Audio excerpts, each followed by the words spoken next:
Hi friends, so all of you who love desserts just like me, I've got this super yummy and healthy recipe as always for you.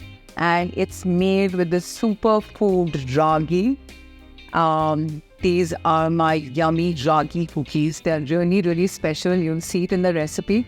And ragi, as you know, is loaded with antioxidants. It also is very fibrous and has a lot of minerals like iron and magnesium. So include this in your diet and make yummy recipes with it.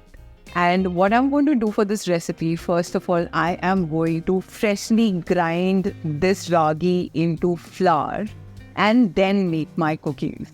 So without much ado, let's get started.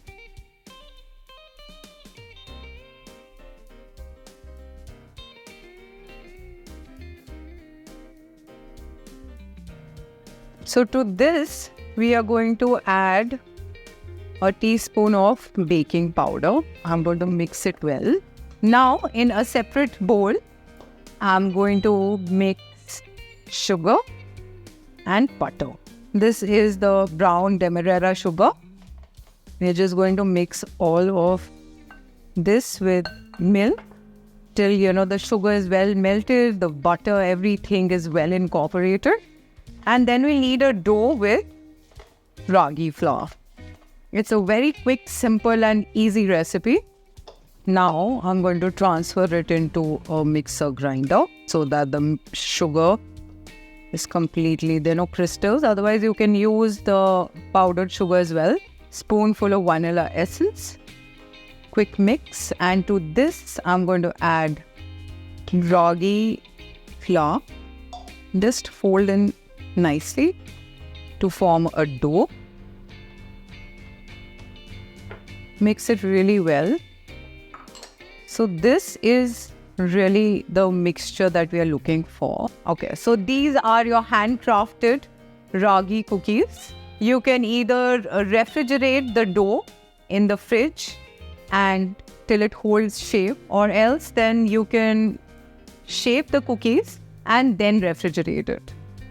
Either way, it's okay. I'm putting a little bit, one piece of walnut in the center.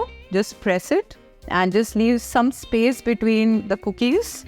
Don't try to make it really big. So our yummy handcrafted ragi cookies are ready to go in the oven. So the oven is preheated at 180 degrees. These yummy cookies are going to be cooking for 15 to 20 minutes or until they're done. Guess what? I can smell my cookies are done. I'm going to take them out. And here we are. My yummy ragi cookies are ready. I'm going to let it rest for some time, approximately 10 minutes. And after that, I'm going to plate it and show it to you. Here we are. Our delicious handcrafted ragi cookies are ready. Do try this recipe and let me know how you like it. Look at the texture, the color. It's so delicious. You can put it in an airtight container and they'll last till you finish it. Obviously, it won't last very long. But when you have your guests over, surprise them with something healthy and delicious. I'm sure that your family is going to love it. Your friends are going to love it. Do try this recipe and let me know how is your tea time going.